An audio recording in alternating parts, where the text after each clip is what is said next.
Okay, today we're talking about the Secure the Vote Act of 2022 and taking action, which in our case, right at the point we are at in our process, it's getting people to sign our petition. So we're going to talk a little bit about the Secure the Vote Act and then get into the basics and the details needed, not too many, but just enough for you to be able to successfully gather signatures for this initiative.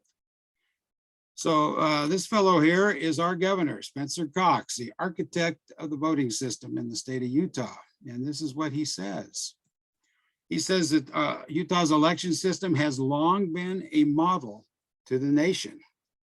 Really? Is that really true? This is what experts are saying about Utah's election system. The Heritage Foundation, which I'm sure you're familiar with, says this, that we're ranked 41st out of the 50 states for election integrity, just above New York. The organization NCSL, that does a lot of research for state legislatures and members of legislatures, says that in their study on voter ID laws that was in 2020, that Utah's is non-strict. In other words, we have one, but it's not very good. And then finally, the largest research effort about elections, which occurred in the year 2005, the Presidential Commission, they said three things about vote by mail, which is the system we have right now. There's no evidence that it expands participation, or the term they use now is turnout. It raises concerns about privacy, and it increases the risk of fraud. All three bad things, not good things, and not things that would be a model for the nation. So that's what the experts are saying. But what are the people saying? We commissioned a poll in the summer of 2021, late summer. And the fellow that did that poll, his name is Richard Barris. And if you watch Steve Bannon's War Room, I'm sure you've seen Richard. He's on there all the time. And what Richard has said is that well, people in Utah, a lot of them naturally like the convenience of voting by mail when shown evidence that it makes our elections less safe, would far rather have security than convenience. So that's his measurement of what the people are saying. But I think you would agree that there's people all around us concerned about election integrity in America and concerned about it in Utah.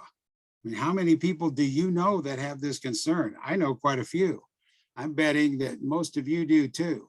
And they're the ones we need to find, seek out, and get to sign our initiative. So our election system is not a model, and we need to do better because your vote is sacred, which is the slogan of Secure Vote Utah. And so we have put together the Secure the Vote Act of 2022. And these are some of the things in the act. Requires photo ID to vote. It requires photo ID to do anything in the election system, including mailing a copy of your ID if you do vote by absentee ballot. It returns Utah to an in-person voting system, which means if you're not voting in person, it's an exception.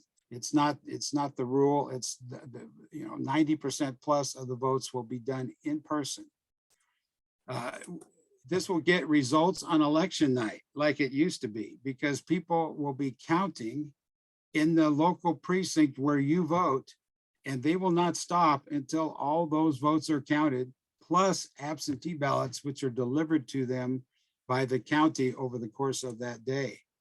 And because they're counted in the precinct, they're being counted by hand. And observers will see the votes counted rather than just seeing whirling machines around them and being told by so-called experts that the votes are being counted. Another provision in these highlights, there's about 25 major provisions to this act, but another one that you should know about right now, I think, is that within 2 weeks, if a candidate believes that there's been fraud in an election, he will have verifiable forensic audit information taken as a sample from a single precinct or maybe 2 precincts to give quick feedback to the public and to officials on whether the election was counted accurately or not.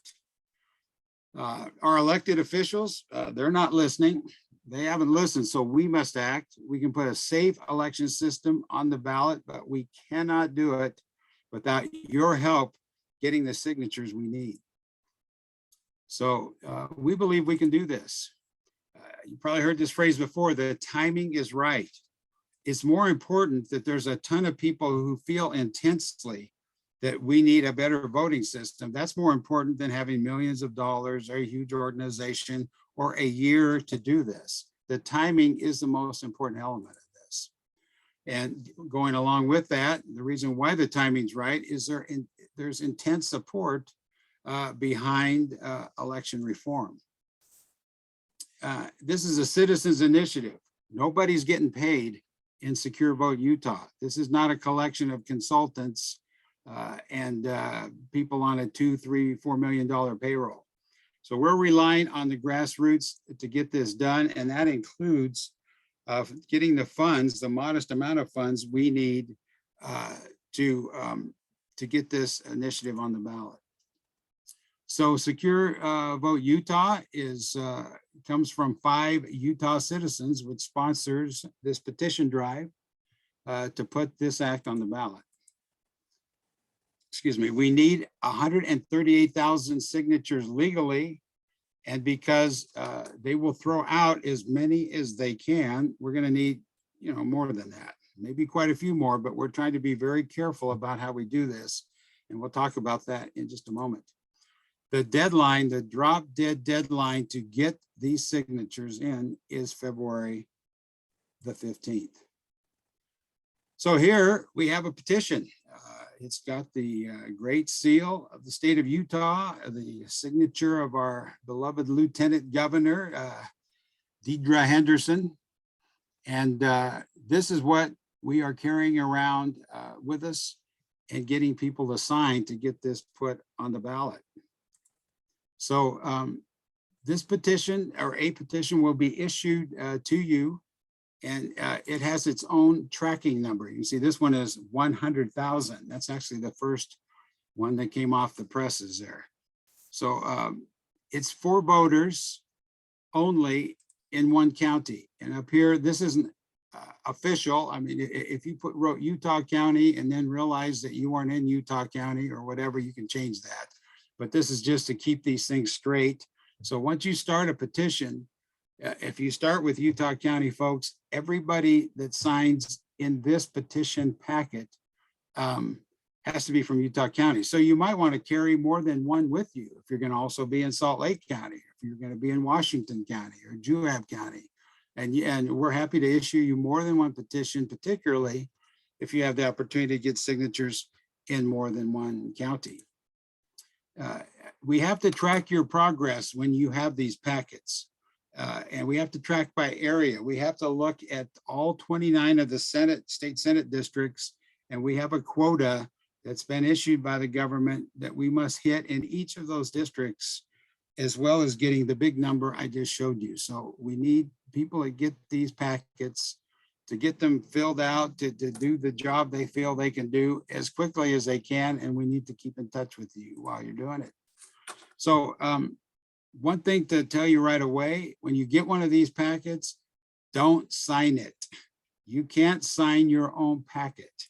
The reason for that is on the back, the last page, we'll show you in just a second, you are testifying that you witnessed all the other signatures, but you can't witness your own signature. So you need to sign another packet yourself as far a signer supporting the initiative. The other thing is don't add or remove pages. And the only place this temptation comes up is that all the signature pages are the same.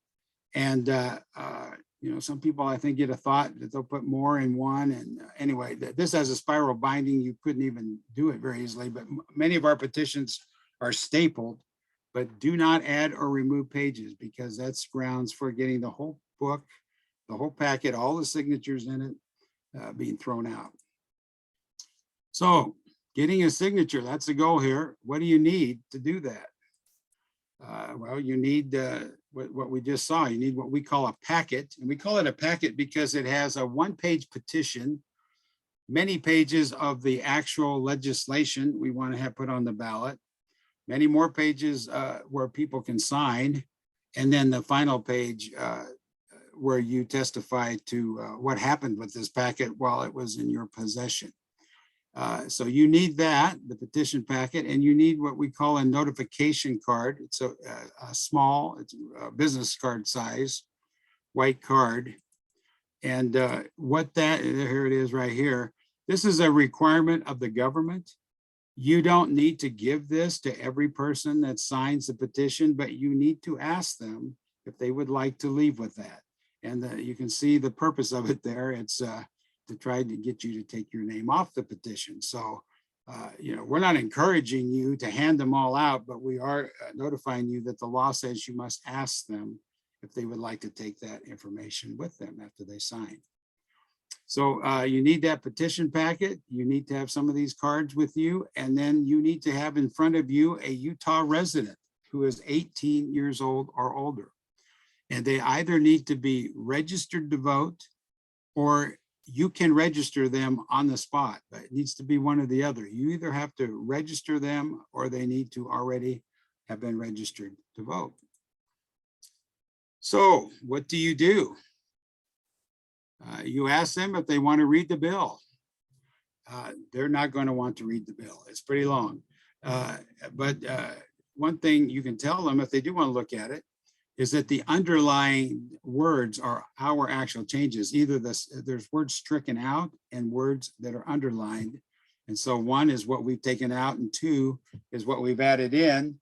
Unfortunately, we have to put whole sections in, not just these changes that we made. So that's why it's so long and why there's so many pages of it in your packet. So you, while they're either reading the bill or just talking to you, we are encouraging you to look up their registration.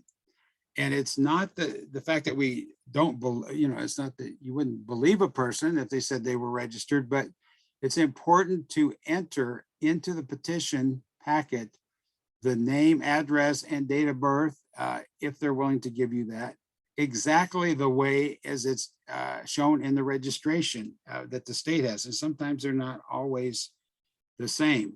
And so you can go to votesearch.utah.gov to get that information if it's available, or we're hoping to roll out any day now a new database that's even quicker to look up that information. And you won't get that information from everybody that's registered because of a privacy law the state has, but it has a majority of the registered voters in this database.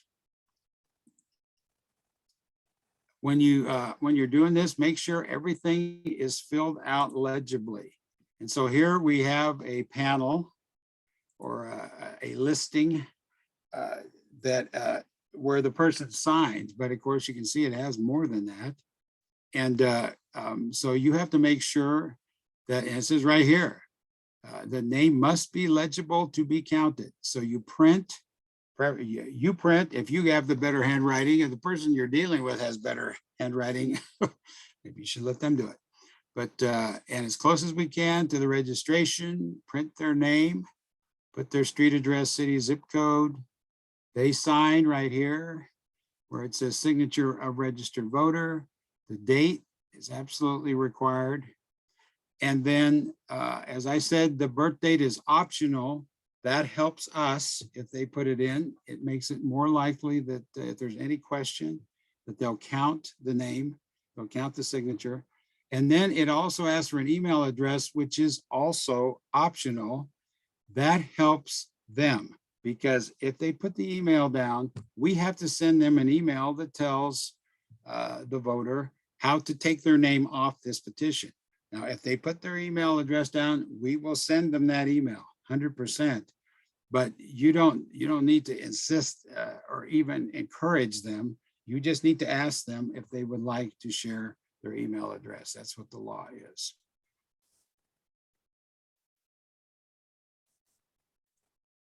Okay, we're doing that twice. All right. Okay, so part two of what you have to do in this signature process. If they're not, I mentioned that if they're not registered, they can still sign. But if they're not registered, then you need to register them, which is something, if you're a registered voter, you can do for them. And then you need to ask them, as I said, if they want this notification card. They are not required to take it. We make sure you have some, but most folks that sign this don't want to take it. And then if available, and many of them now are available, many, I should say about 200,000, we're getting more. Ask them if they want a Slim Jim, which is right here. And this is a little bit different than a lot of campaigns. We're not using these Slim Jims to convince them to sign. We're using them for you to have a little bit of information handy, pull out of your pocket to share with people. And also, so when they leave, they have a little bit better understanding maybe of the initiative.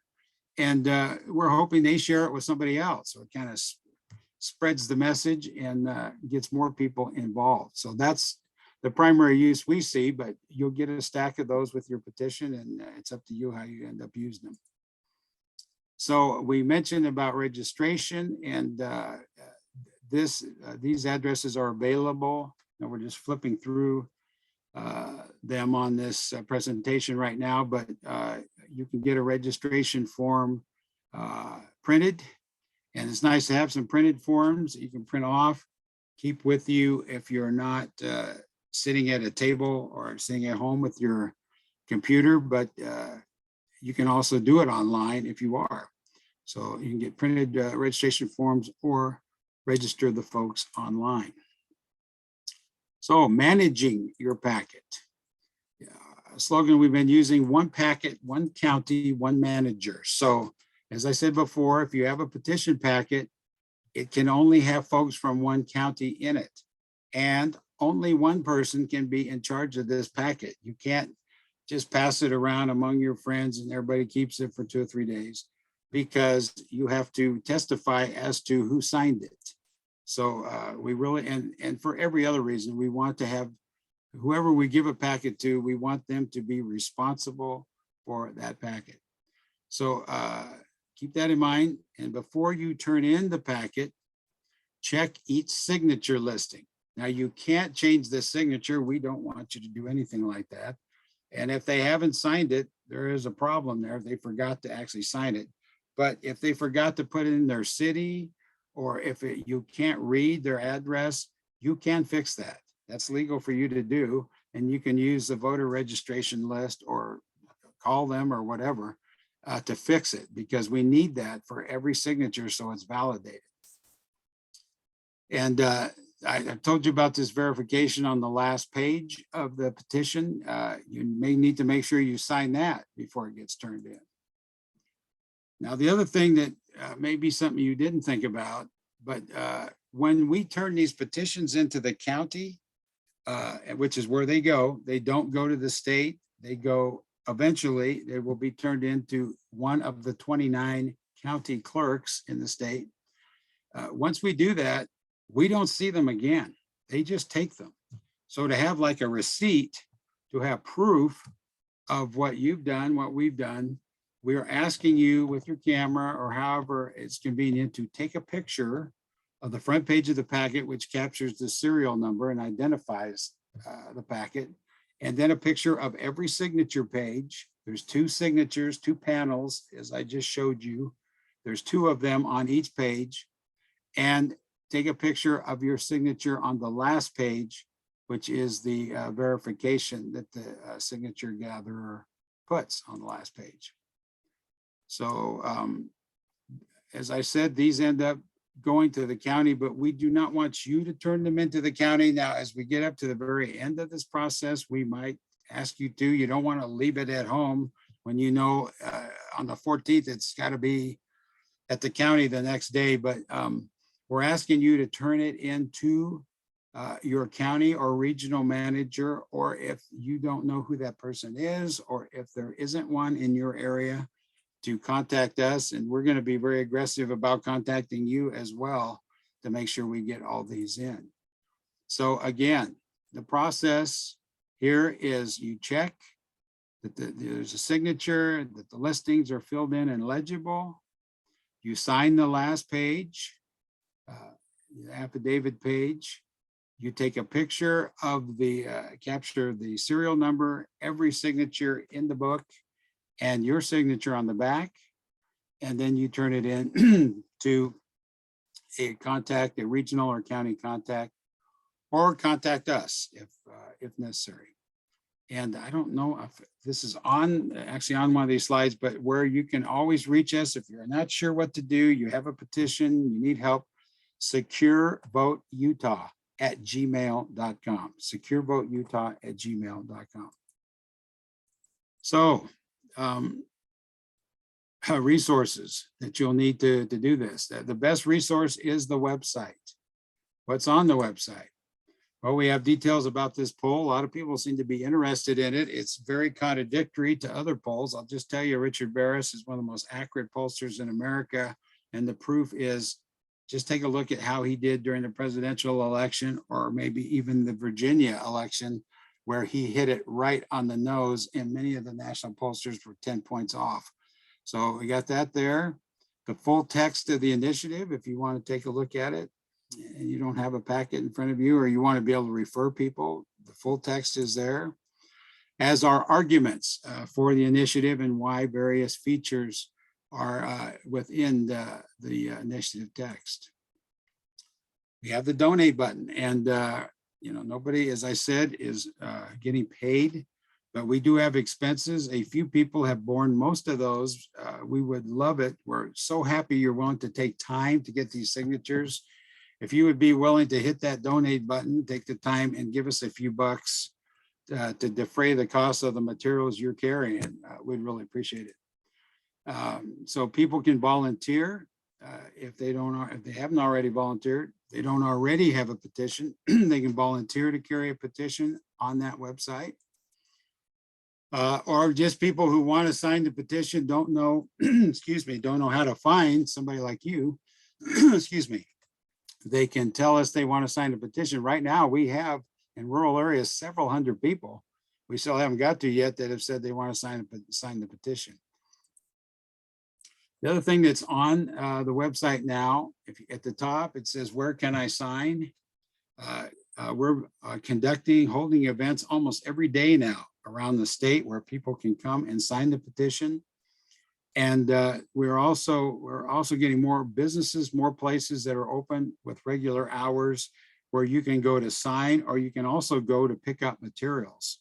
And so just check the website for that, or that's the way you can refer. If somebody calls you from another part of the state and you're not going to get to them, you can refer them to the website and they can find out how they can sign.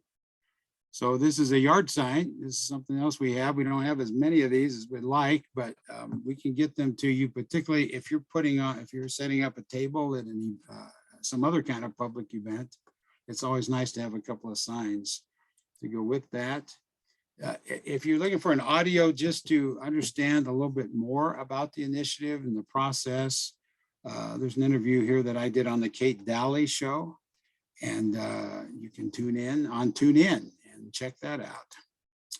So we thank you very much. I hope this has been informative.